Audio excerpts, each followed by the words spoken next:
Battle of Isandlwana is one of the most riveting stories of military action of the Victorian era. Strangely, it ranks amongst the most stunning victories and triumphal successes as far as the public imagination goes.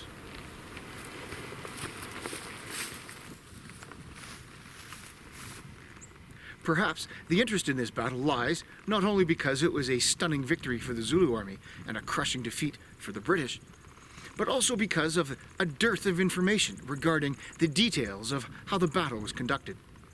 As those with even a passing knowledge of the battle will know, the victory won by the Zulu army left so few of their enemy alive and able to pass comment that day, and those that did survive were not there to witness the final victory. Into this information vacuum of sorts pours all kinds of analysis and speculation, some of it good and well-founded, while some is downright incorrect. Many myths have grown up around the circumstances of this battle. Some have been proven to be incorrect, but strangely have remained in the public consciousness. In this video, we'll examine the Battle of Isandlwana in regards to ground, dispositions, tactics, and myths. While I was in South Africa as a member of A Company, 24th Foot, who were there at the request of King Goodwill himself to help commemorate the 140th anniversary of the Anglo-Zulu War, I was able to visit the battlefield and take some photographs and other footage, as well as a member of the company, participate in some tactical evolutions on the very ground the battle was fought on. It was always my hope to be able to use this footage and experience to make a short presentation here on the channel about this most infamous battle. In addition, I hope to do justice to the men that fought and died on both sides.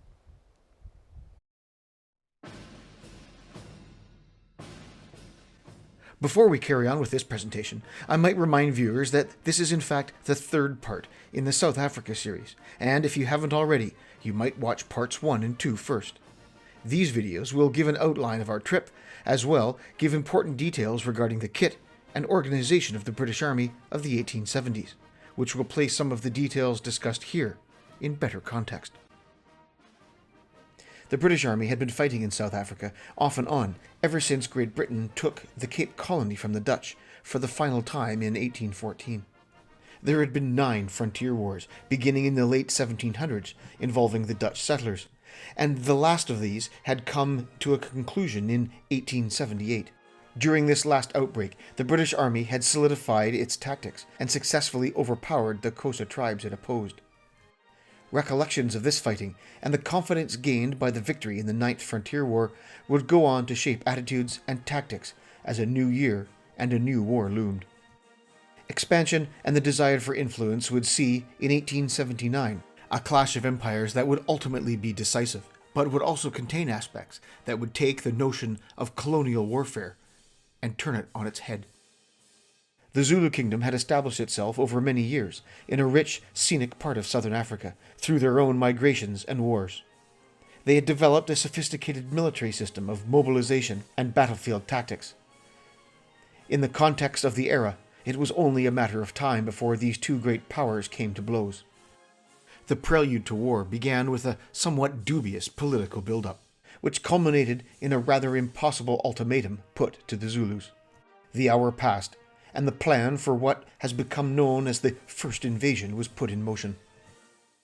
The overall plan for the campaign to invade Zululand was to do so in 3 columns, supported by a further 2. Each of the columns, except for number 2, had a foundation of at least 1 battalion of regular British infantry. Number 1 column, under Colonel Pearson of the 3rd Foot, or the Buffs as they were known, had as its foundation the 2nd Battalion of that regiment and the 99th. They were to cross the Tugela at the lower drift and advance into Zululand from along the coast. Number 2 column, under Colonel Durnford, which had no regular British infantry, would protect Natal and the interval in between number 1 column and number 3 column. Number 3 column, which was built on the foundation of both battalions of the 24th, under Colonel Glynn of that same regiment, would cross the Buffalo River at Rorke's Drift. Number 4 column, under Colonel Wood of the 90th Light Infantry, contained his own regiment and the 1st Battalion of the 13th Light Infantry. They would advance into Zululand from Utrecht. And finally, No. 5 Column, under Colonel Rowlands, had only one regular battalion of the 80th Regiment, and were to guard the northern flank and keep an eye on the Boers. The plan called for the 3 attacking columns to cross the frontier and advance on the Zulu capital of Ulundi. Overall command was exercised by Lieutenant General Lord Chelmsford. He and his staff would accompany No. 3 Column for the expedition. As the campaign wound up, the role of No. 2 Column changed somewhat. It would act in more of a direct support role to No. 3 Column. The composition of forces that would eventually fight at Isandlwana were as follows. No. 3 Column was commanded by the 1st Battalion 24th's Colonel Glynn and was made up of the following units. The 1st Battalion 24th Foot, fielding 5 companies under Colonel Pauline. 3 of his companies were needed elsewhere to garrison parts of the lines of communication. The 2nd Battalion of the 24th was also in the field and in the same formation. Fielding 7 companies for the advance into Zululand, this battalion left 1 company behind at Rorke's Drift to guard the supplies there. The native infantry component was founded by the 3rd Regiment Natal Native Contingent, under Commandant Lonsdale, with 2 battalions under Brown and Cooper respectively. It's important to note that the NNC, as it was known, was a rather poorly armed force intended for secondary duties and screening. They were armed primarily with exactly the same weapons as were found in the Zulu army, shield and short spear. The only piece of uniform worn was a red scarf typically worn around the head. Only 1 or 2 men in 10 carried a firearm, and they with only a pitifully small supply of ammunition. Thus, from about 100 to 200 rifles were found in each battalion. The column was supported by N Battery of 5 Brigade Royal Artillery under Colonel Harness. His battery was equipped with 6 of the smaller 7-pounder rifled muzzle-loading guns, rather than the Royal Artillery's more usual gun, the 9-pounder. To provide for a mobile reserve, the column counted on No. 1 Squadron of the Imperial Mounted Infantry. This composite unit, drawn from all battalions in the theatre, was typical of the locally raised mounted infantry of the time.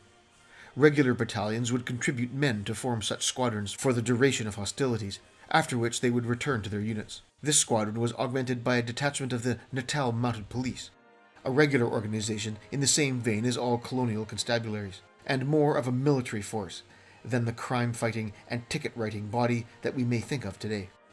Added to them were a number of volunteers from local militias, including the Buffalo Border Guard, the Natal Carbineers, and the Newcastle Mounted Rifles. All of these were mounted infantrymen, and carried some sort of rifle or carbine. To assist in field engineering, there was No. 1 Company of the Native Pioneer Corps. Interestingly, they were all armed with rifles. This brought the total manpower of No. 3 Column to just under 4,000 fighting men. Destined to be involved at Isandlwana, No. 2 Column was made up of the following. The 1st Regiment, Natal Native Contingent, which fielded 3 battalions. Durnford was the de facto commandant, but he would never command his NNC troops as a whole, as nearly all of his native infantry were to be split up. When it came to the battle, No. 2 Column would field just 2 companies from the 1st Battalion. Perhaps the strongest part of the column was the Natal Native Mounted Contingent, which consisted of 5 troops of native mounted infantry, totaling near 300 men, armed with the Swinburne carbine. For support, the column could call on a Royal Artillery rocket battery of 3 Hales rocket launchers, manned by a Royal Artillery officer and an NCO, with augmentation from a small squad from the 24th.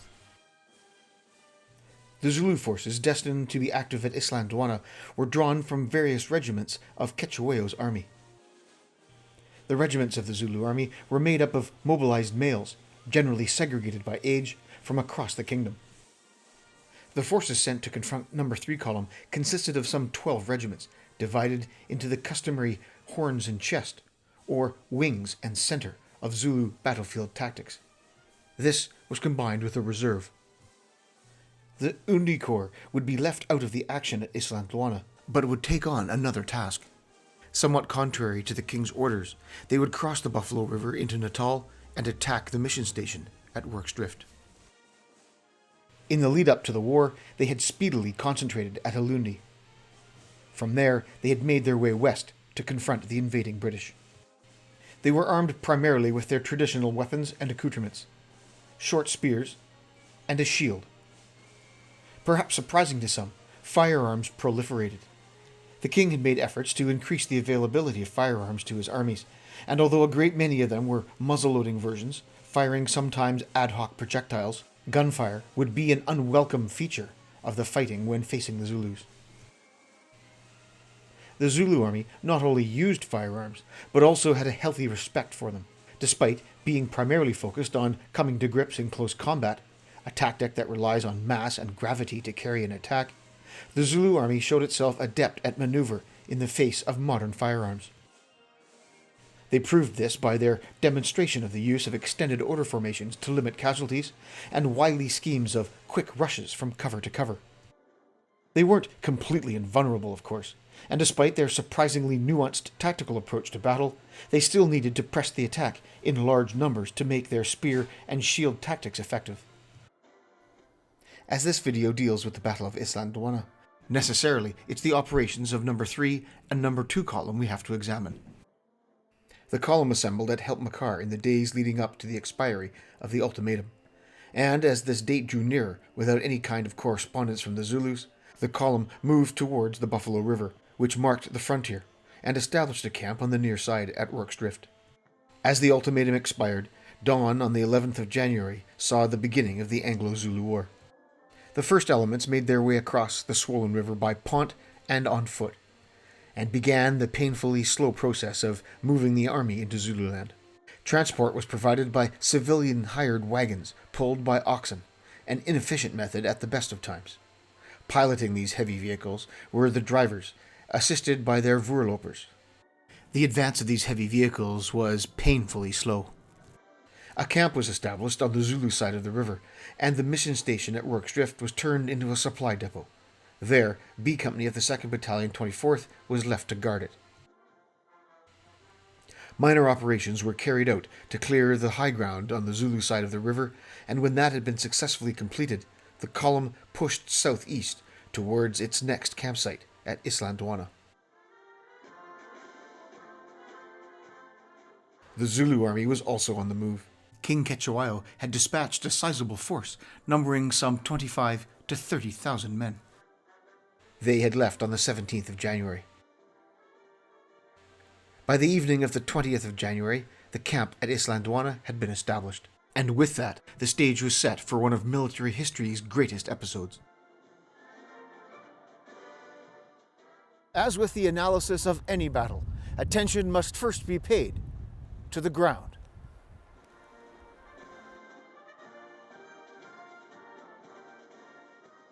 The battlefield lay on a sloping plain, which was some 10 miles from the crossing of the Buffalo River at Rorke's Drift. The feature that gave the battle its name was the mountain of Isandlwana. Its elevation defined the character of the western end of the battlefield. It was used to anchor the position that would see the camp established on its eastern slope. As the early part of the invasion began, approaching soldiers of the 24th likened its stepped shape to that of their collar badge and named it the Sphinx.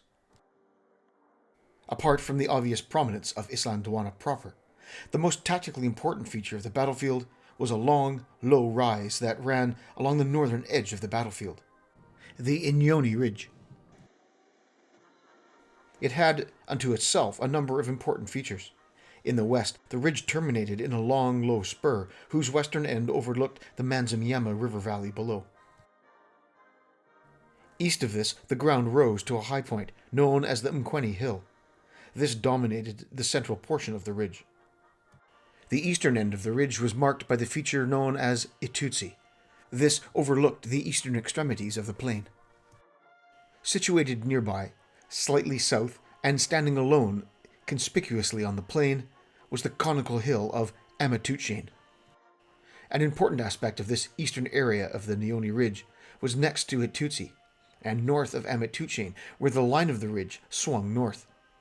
There was a series of re-entrants that became known as the Notch, and were generally invisible due to the contours of the ridge from the camp.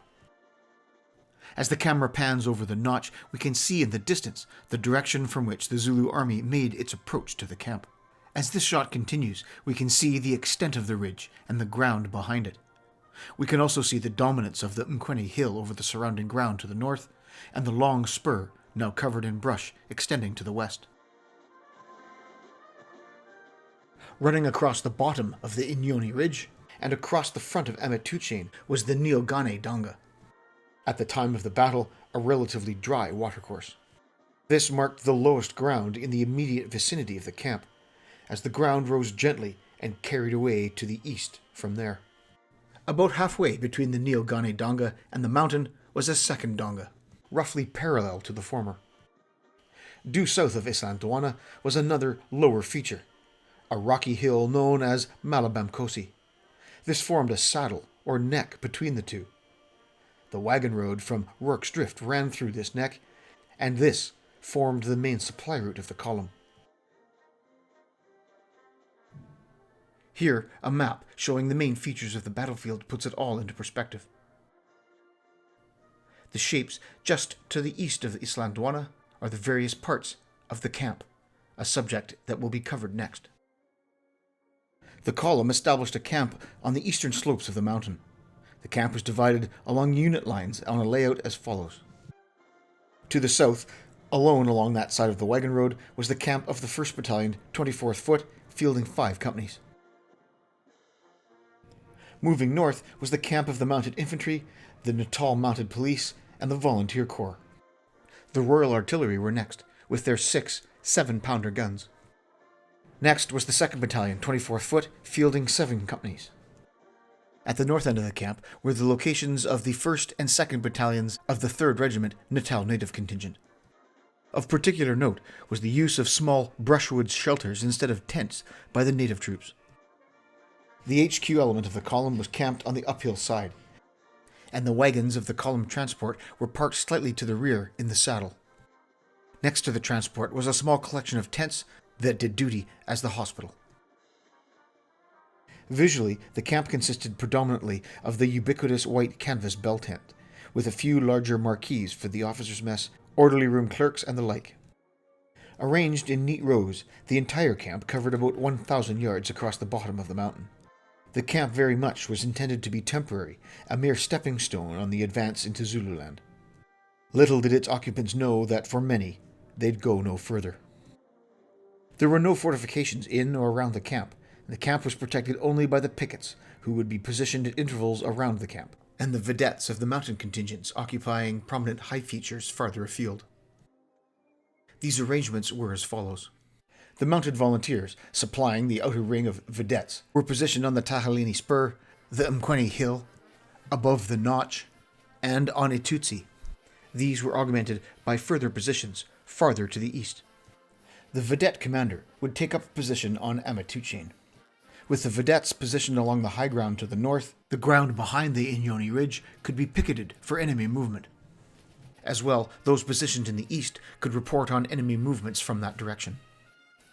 The infantry picketed the ground closer to the camp, with some 4 companies tasked with this duty. The battalions of the 24th manned their positions on the right of the camp. These covered the ground in an arc, stretching from Malabamkosi out to Amatuchain. The battalions of the NNC covered the left of the camp, stretching from Amatuchain up towards the Mkwene Hill. These precautions were all standard procedure, and must have been seen by certain individuals as being adequate in the absence of any fortifications around the camp. At night, the pickets were drawn in, save the outpost on the Mkwene Hill, to provide for a more all-round defense, and the vedettes were stood down, being too vulnerable and isolated during the night. To give a sense of scale, we can trace the line of the pickets from Malabamkosi on the right, across the plain out to Amatuchain, and from there back up to the ridge to Mkwene Hill, shown just to the right of Isandlwana.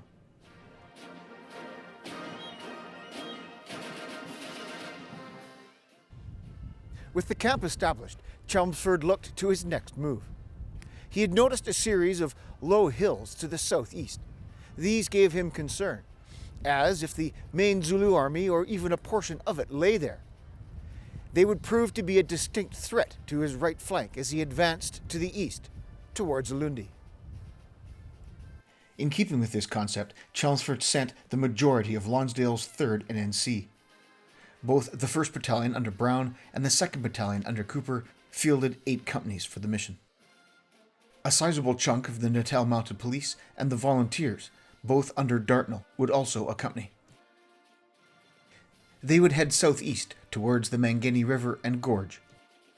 During their sweep, they would attempt to locate and fix any Zulu forces in the area. This reconnaissance force would be separated from the camp from anywhere between 10 and 15 miles. They set off on separate routes, with the NNC heading south, while Dartnell and his police with volunteers followed a more easterly approach. They made contact with some 1,500 Zulus in scattered groups. Some small skirmishes developed and a herd of cattle was captured, but the end result was that the reconnaissance force bivouacked on the near side of the river and had a standoff of sort with the Zulu forces, mainly encamped on Magogo Hill. This lasted throughout the night of the 21st and on into the morning of the 22nd. Message of the encounter was sent back to the camp, and Chelmsford mobilized a sizable force to augment his forward elements, perhaps convinced that they had stumbled into at least part of the main Zulu army. For this, he formed a sort of flying column, and tasked the 2nd Battalion, 24th Foot, save one company, 4 of the guns of N Battery, the mounted infantry, and the native pioneers. This would ultimately bring the total of forces sent forward to some 2,500 men, well over half the column. The remainder would stay at Isandlwana and guard the camp, as well as assist with bringing up more supplies from Rorke's Drift. A message was sent to No. 2 Column under Durnford, which was encamped at Rorke's Drift, to come up to Isandlwana. The decision to reinforce in the southeast proved untimely and misguided, for it would see the column separated into 3 entities, one at the camp, one at the Mangeni, with a third in transit between, precisely at the time when they all needed to be together. Because the main Zulu army wasn't in the southeast, it was in the northeast. There, they had concentrated in the Ngwabini Valley. Just as dawn was breaking, this flying column, formed for the reinforcement of the reconnaissance mission, marched out of camp with the general officer commanding and his staff. In reality, this should have been Glyn's job as the column commander of No. 3 Column, another example of the confusing and somewhat convoluted command arrangements. Little did they know they wouldn't find much of a fight, nor would the fight find them. This left the camp under the command of Brevet Lieutenant Colonel Henry Pullane. He was the officer commanding the 1st Battalion, 24th Foot, in the absence of its colonel, Colonel Glyn, who had risen to command the entire column. He was left with his 5 companies, plus G Company of the 2nd Battalion, which was on picket duty. In addition, there were 2 companies of the 1st Battalion, 3rd NNC, and 3 companies of the 2nd Battalion, 3rd NNC. This takes into account the company that was sent back with the herd of cattle the day before, although its arrival and its participation in the battle is somewhat unclear. There also remained 2 guns of N Battery, a handful of the mounted infantry squadron, and about 100 of the volunteers, most of whom were working the various shifts of the vedette line. A small detachment of the Pioneer Company also remained.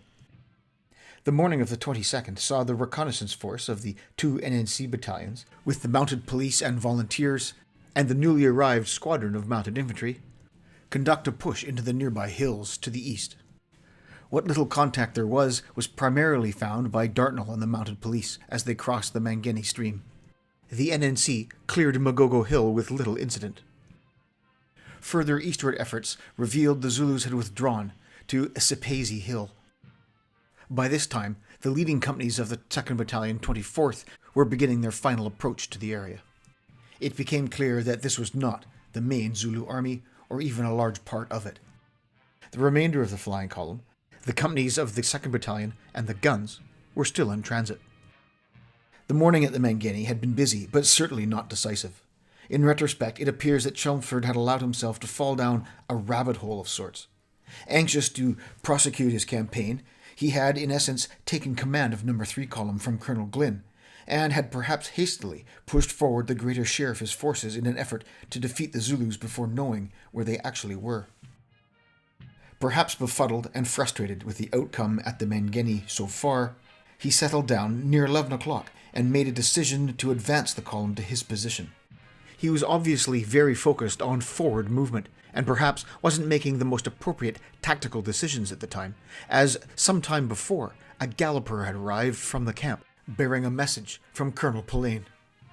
It read, "Staff Officer, report just come in that the Zulus are advancing in force from the left front of the camp. 8:05 a.m. H.B. Polaine, Lieutenant Colonel." It was signed as received at 9:30 a.m. by a staff officer and taken to Chelmsford. Chelmsford took this with little remark, and at the time took no more action than to send an aide up a hill with a telescope to see what could be seen of the camp. Chelmsford turned back to the operations at hand at the Mangeni. Nothing of any consequence from the camp was reported, but as history would show, there had been grave developments that morning. In order to help Polaine pack up the camp, Brown's 1st Battalion of the 3rd NNC was ordered back to Isandlwana to assist. As the day moved into the afternoon, Chelmsford busied himself, no doubt, with plans for concentrating the column at the Mangeni. He had assembled the better half of the fighting power of the column at his position to no avail. Still thinking nothing of the somewhat vague report received earlier that morning, his attention was still focused on the move east, on to Ulundi, rather than behind him. There, initial sightings of large numbers of Zulus maneuvering to the north and northeast of the camp had developed into an onslaught. Colonel Polaine and the forces left at the camp were fighting for their lives. This concludes the first part of the South Africa series feature on Isandlwana. Now that the background circumstances and preliminary actions have been discussed, we can delve into the actions of the 1,400 souls that were at the camp that day. Now there are a great many references about this battle. 3 in particular I found most useful. Ian Knight's big silver book, as he calls it, simply entitled Zulu. This is a coffee table style book full of all kinds of interesting photographs and illustrations. Featuring a much more in-depth examination of the war in general, Ian's book Zulu Rising is invaluable. And for an examination of the battle through the eyes of a soldier, Colonel Snook's How Can Man Die Better is of particular interest. As mentioned in the previous videos, if you're interested in British Victorian military living history, then contact the Diehards or the Queens at the links below. And thank you to noted historian and author Ian Knight, who kindly provided photographs, expertise, and advice in the production of this video. Publishing at around the same time as this video, Chris, over at the Redcoat History channel, has also produced a series of videos featuring the Battle of Isandlwana. There's some great work over there. Stop by and have a look. If you'd like to support the channel, please stop by our Patreon page. The link is in the description below. And for more information on projects and updates between videos, follow us on our Facebook page.